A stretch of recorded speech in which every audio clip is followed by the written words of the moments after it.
Deuxième partie de l'Africa Newsroom. Merci si vous nous rejoignez. Je suis toujours avec Simon Tedga, écrivain, directeur de collection et consultant politique et stratégie de défense. Hamid Chriet, géopolitologue, et Grégory Sileni, consultant en communication. On va tout de suite passer au grand angle.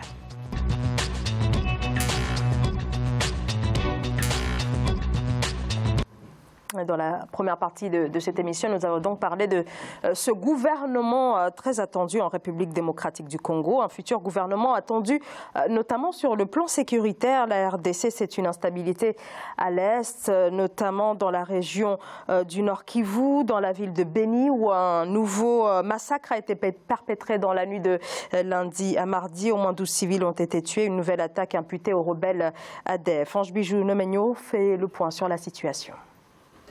En République démocratique du Congo, la ville de Béni est de nouveau frappée par une attaque armée perpétrée par des groupes rebelles. Selon les autorités militaires, le bilan de cette attaque est de 12 morts. Parmi les victimes, il y a des civils, des militaires et un membre du groupe rebelle. 3 jours avant cette attaque, l'armée congolaise avait déclaré avoir neutralisé 26 rebelles dans la même ville. Nous avons perdu nos mères, nos enfants. Mon plus jeune frère a été massacré et nous ne savons toujours pas où son corps est, ni où il a été enterré. Le groupe État islamique, région Afrique centrale, a revendiqué sans preuve formelle de récentes attaques contre des positions de l'armée dans le territoire de Béni. La nouvelle attaque a provoqué la colère des populations qui exigent un retour de la paix dans cette ville. Nous demandons au président de la République de poursuivre son travail de sécurisation du pays pour que nous puissions être en paix. Il n'y a pas d'autre moyen de nous aider et nous avons vraiment besoin de paix. La ville de Béni a été l'un des premiers foyers de l'épidémie Ebola qui a été déclarée le 1er août 2018. Des centaines de civils ont été tués dans la région de Béni depuis octobre 2014. Les tueries à Béni sont généralement attribuées aux forces démocratiques alliées ADF, à l'origine des rebelles ougandais qui se sont repliés dans l'est du Congo il y a plus de 20 ans. Une nouvelle attaque, Simon Tedga, attribuée donc aux ADF. Pour le moment, aucune revendication, mais le mode opératoire pourrait effectivement rappeler celui de ce groupe rebelle. Oui. L'Est du Congo souffre énormément. Mais à qui la faute? Ça vient d'où? D'où viennent les ADF? C'est ça, il faut se poser ces questions. Les forces démocratiques alliées, voilà leur nom. Les forces démocratiques alliées. Il s'agit d'un groupe apparemment à obédience musulman. Pareil, c'est ce qu'on nous dit. Mais comment naissent ces groupes? Moi, ça me rappelle un petit peu l'armée du Seigneur de Joseph Kony, il y a quelques années. Il y a comme ça des bandes, des groupes armés qui naissent. On ne sait pas d'où ça vient, on ne sait même pas. Sans aucun but réel. Qu'est-ce qu'ils veulent? Lever, l'imposer le djihad? Qu'est-ce qu'ils veulent? Alors moi, je dis qu'il y a vraiment au Congo un vrai complot. Alors, je dis le mot, hein, je pense que vraiment, on ne veut pas que le Congo soit en paix. On ne veut pas que le Congo soit en paix. Moi, ces gens, cette bande de gens, je ne sais pas. D'où viennent-ils? Alors, en tout cas, ce groupe est quand même très connu, un groupe qui est présent dans le Nord Kivu depuis quand même une vingtaine d'années. Oui, mais oui, ils viennent d'où? C'est comme Boko Haram, c'est comme tous ces groupes-là. Oui, Hamid Chriest sur cette attaque perpétrée donc à Béni. Écoutez, c'est des groupes rebelles. On sait très bien que durant le 20e, 21e siècle, les groupes rebelles ont été utilisés souvent par des puissances à la fois des puissances régionales, des puissances internationales, notamment dans des guerres, des conflits, ont été utilisés. Maintenant, il n'y a pas eu de revendications qui ont été faites par des groupes rebelles. Il faudrait savoir d'abord qui arme ces groupes rebelles-là, quelles sont leurs motivations et pourquoi ils n'ont pas été détectés avant. Je pense qu'il n'y a pas les services de renseignement congolais, normalement, sont censés faire leur job et savoir. Il faut qu'il y ait un accord de défense entre la région Aujourd'hui, il y a un manque de moyens. On voit bien que la MONUSCO n'a plus de moyens. Il y a eu une baisse du budget de la MONUSCO. Et donc, je crois que... La MONUSCO est dépassée par le problème du Congo. Au moment, effectivement, on voit que le Congo, d'abord, c'est un pays qui est extrêmement difficile à sécuriser, de par sa densité et sa superficie aussi, il faut le dire. C'est pas une chose aisée et facile.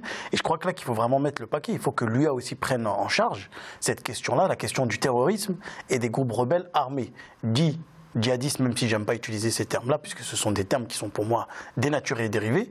J'aime pas utiliser l'État islamique qui veut rien dire. Ce sont des États terroristes. On n'a pas à mettre une religion, que ce soit le christianisme ou l'islam. Et je crois que ça, l'UA en tout cas doit en tout cas avoir une volonté politique pour sécuriser les pays africains et vraiment. L'UA n'en a pas les moyens. Il n'en a pas les moyens. Ça, c'est un vœu. Mais c'est une question de volonté politique. Non, c'est une question simplement de volonté politique. Oui, non. L'UA peut inciter effectivement les États à s'organiser pour se défendre. Là, je suis d'accord. Bien évidemment. Mais en tant qu'entité, l'UA n'a pas les moyens. Le problème de l'UA, on parle beaucoup de l'Union africaine, mais il faut savoir que l'Union africaine est financée à 80% par l'étranger. Lorsque je dis effectivement que l'UA... ils n'ont pas... Lorsque je vais dire par exemple que l'UA effectivement a les moyens, on sait très bien qu'aujourd'hui il y a des pays africains qui ont de fortes armées. Que ce soit des pays du Maghreb, que ce soit par exemple l'armée égyptienne, que ce soit l'armée marocaine, que ce soit par exemple l'armée sénégalaise. Il y a des armées qui sont extrêmement fortes qui peuvent régler ces problèmes de rebelles en l'espace de un mois. Oui, l'armée égyptienne peut régler ce problème. Les services de renseignement marocains, par exemple, qui sont très performants sur ces questions-là, peuvent régler ça. Simplement, il n'y a pas aujourd'hui dans l'agenda de l'UA, il n'y a pas les questions de défense aujourd'hui. Or, on sait très bien que, par exemple, la plupart des militaires sont formés au Maroc. L'école militaire marocaine, aujourd'hui, nous avons aujourd'hui des écoles de formation qui sont effectivement compétentes. Oui, c'est vrai que l'armée égyptienne est l'une des meilleures au monde. Hein. Voilà, l'une des meilleures au monde, qui se situe en Afrique, qui est classée, je crois, à la 10e ou 8e au monde. À la 12e, je crois. 12e, voilà. Mais première en Afrique, évidemment. Voilà, première en Afrique. Grégory Sileni. Je pense que au départ, c'est déjà une question de souveraineté. Donc là, c'est l'État congolais qui est renvoyé à ses principales préoccupations pour son territoire.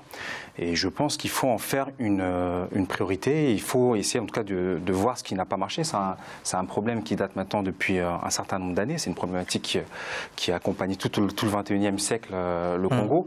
Et donc, à un moment donné, il faut que l'État prenne ses responsabilités. Justement, de toute façon, dans le reportage, c'est ce qui était dit par la société civile. Il demande à ce que le président Tshisekedi intervienne et sécurise le territoire. La deuxième chose que j'ai envie de dire, c'est qu'on voit très bien aussi que malgré les forces onusiennes et avec la MONUSCO, on voit bien que ça ne change rien. On voit bien que ça ne permet pas, on a beau déployer des moyens, il y a même une résolution qui permet que les forces onusiennes puissent intervenir avec leurs forces, etc. Et on voit que c'est en tout cas vain et que ça ne produit pas du tout de résultats, il n'y a aucune efficience. Après, je pense qu'il faut... les premiers impactés, c'est la société civile qui ne cesse de déplorer ce qui se passe au niveau du Nord Kivu. Et à un moment donné, j'ai envie de dire, c'est vraiment une volonté politique et c'est quand même à commencer par le Congo, les autorités congolaises, de trouver des stratégies, des alliances, ça a été dit tout à l'heure, de voir quelles étaient les forces militaires en présence sur le continent, de voir aussi des alliés extérieurs pour éradiquer ce problème-là. Je pense que toujours renvoyer la question de fragilité des armées africaines, renvoyer sur l'Union africaine, sachant qu'on sait que l'Union africaine est limitée, comme ça a été dit, je pense que voilà, ça ce sont des propos vains qui ne permettront pas de résoudre ce problème-là. Et là, je pense que tout à l'heure, c'est pour ça, quand on parle de la parité, oui, dans une politique idéale, avec beaucoup d'ambition, on a envie qu'il y ait de la parité. Mais là, sur les questions régaliennes, comme une question de sécurité, ce sont ces sujets-là qu'on doit le mettre au devant de la scène et qu'on doit intervenir vivement. J'aimerais compléter aussi une chose qui est très importante. Lorsqu'on fait une analyse sur la question, effectivement, du terrorisme ou la question des rebelles, il faut aussi prendre la question sociale. Ces groupes-là, qui sont par exemple Boko Haram, ou Moudjahou, ou etc., ce sont aussi des personnes qui ont parfois la complicité des populations. Je sais que c'est un tabou en Afrique, par exemple la question de Boko Haram, parce qu'aussi il y a une question, une dimension sociale. On a laissé des régions, des villages entiers, sans État, en réalité, sans contrôle de l'État, il n'y avait pas l'État, et donc il ne faut pas s'étonner qu'il y ait une organisation. Je veux dire, par exemple, l'organisation de Daesh, c'était Daesh, il y a eu une désorganisation de l'État irakien avec la Syrie, et Daesh s'est organisé. C'est le même problème en Occident. Oui. C'est-à-dire que les banlieues délaissées c'est un terreau qui permet... Ça, c'est un autre débat. Mais je ne dirais pas que ce sont des territoires, je ne rentrerai pas des territoires perdus sur la... théorie du Front National, ça, mais c'est pas le débat. Mais ce que je veux dire, en tout cas, c'est que sur ces questions-là, il ne faut pas aussi s'étonner. Il faut régler aussi ces questions sécuritaires par la question sociale. Par exemple, en Afrique, pourquoi il n'y a pas sur la question de la déradicalisation des partenariats avec des pays qui sont de confession originaire des pays musulmans, notamment sur la question de la déradicalisation, sur la question sociale entre pays africains. Effectivement, on peut le faire. Il faut qu'il y ait des coopérations militaires aussi. J'ai pris le cas avec l'Égypte, avec d'autres pays. En tout cas, s'il y a une volonté politique. Donc la lutte doit se mener sur plusieurs. Moi, il y a quelque chose. C'est très important parce que cela aussi va permettre l'émanation de la démocratie. Parce qu'on a souvent tendance à dire, et notamment des pays occidentaux, oui, mais il faut régler la question sécuritaire par il faut régler les questions sécuritaires par l'armée, sans prendre la question démocratique et la question sociale. Or, ça permet aussi à des chefs d'État de se maintenir au pouvoir en disant oui, finalement, regardez, il y a une question. Je prends aussi, il y a plusieurs cas, par exemple le cas du Tchad, le cas de plusieurs pays, et ça, je crois aussi qu'il ne faut pas tomber sur ce piège-là, sur la question de la sécurité seulement. Il ne faut pas, si vous voulez, c'est-à-dire essayer de restreindre la question sécuritaire juste sur des problèmes. Je veux dire, la question sociale est aussi importante. Oui, la présence de l'État sur le territoire, parce que c'est vrai qu'il y a des zones où il y a presque pas d'État, où il y a très peu d'État. Très peu d'État. Et on voit très bien dans le reportage que c'est la société, la population, on ne voit pas de police. On ne voit pas de police, on ne voit pas d'administration. Pas de gendarmes, pas d'administration. Voilà, on l'a vu dans le reportage. Voilà, ils sont un petit peu au village. Et donc, dans ces conditions, effectivement, bien sûr. Il n'y a aucun problème pour les bandes armées d'attaquer et de faire les forfaits qu'ils se programment. Oui, alors ce qu'il faut dire aussi, c'est que la dernière offensive conjointe menée entre la MONUSCO et l'armée gouvernementale remonte à novembre 2018. Donc c'était il y a quand même un petit moment. Donc véritablement une zone qui est laissée à l'abandon, laissée aux rebelles. Une zone qui est laissée parce que le problème, c'est pas simplement le Congo, ce sont aussi les pays qui sont limitrophes, comme l'Ouganda. L'Ouganda a une responsabilité aussi. C'est pour ça que je parlais avec l'UE, une coordination à la fois régionale. Par exemple, on peut imaginer un accord de défense, de coopération, notamment sur les questions de services de renseignement, d'échange. Je veux dire, les pays européens le font. Pourquoi les pays africains ne le font pas?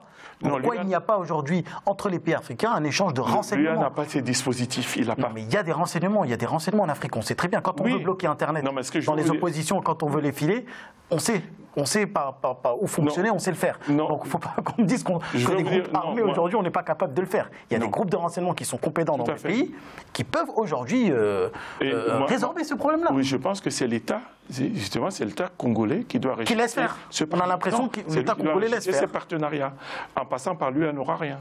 C'est ce que je veux dire, parce que l'UE, je la connais vraiment par cœur. C'est vraiment un organisme très faible, une organisation qui n'a pas beaucoup de... Est-ce que le président Tshisekedi peut reprendre la main sur cette question de la sécurité? On a vu il y a quelques jours le déplacement de plusieurs présidents de la sous-région venus aux funérailles de son père, l'opposant historique Étienne Tshisekedi. Est-ce que là, il faut y voir quand même peut-être un signal de coopération, notamment sur la question sécuritaire avec les États voisins?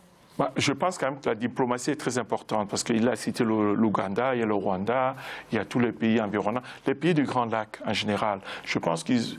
Je ne comprends pas pourquoi il n'y a pas un ensemble des pays du Grand Lac pour résoudre ce problème de sécurité. C'est ce que j'ai dit, une coopération régionale. Même pas seulement, mais aller au-delà de la sécurité, même de la prospérité commune entre tous ces pays. Je pense que ça éliminerait quand même ces problèmes que nous connaissons là-bas.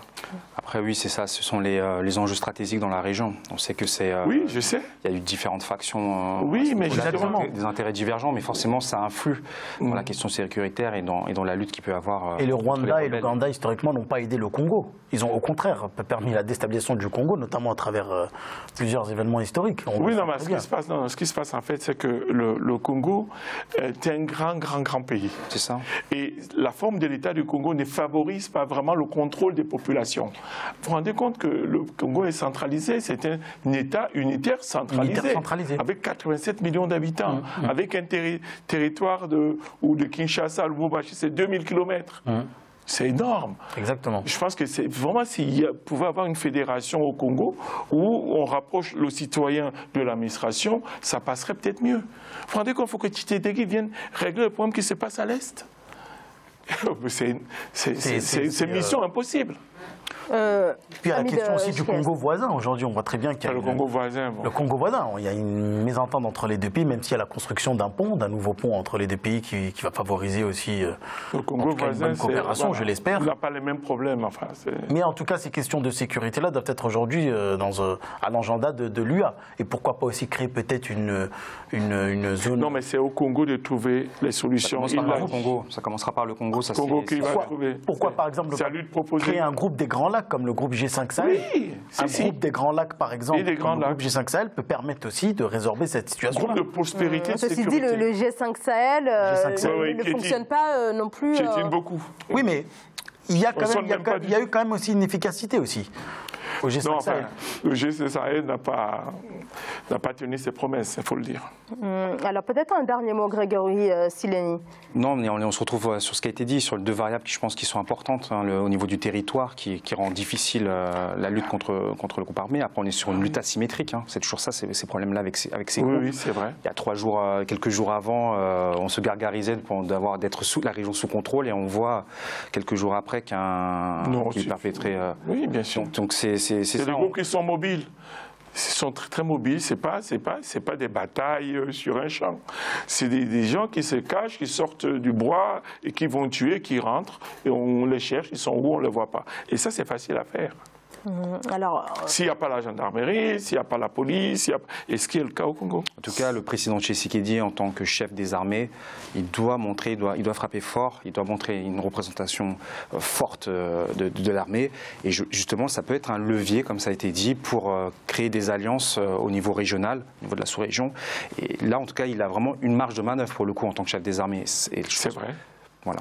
Alors, on rappelle donc ce bilan, 12 civils tués au cours de cette attaque perpétrée donc dans la nuit de lundi à mardi dans le Nord Kivu, dans la ville de Beni. On marque une courte pause, on se retrouve dans quelques instants. À tout de suite.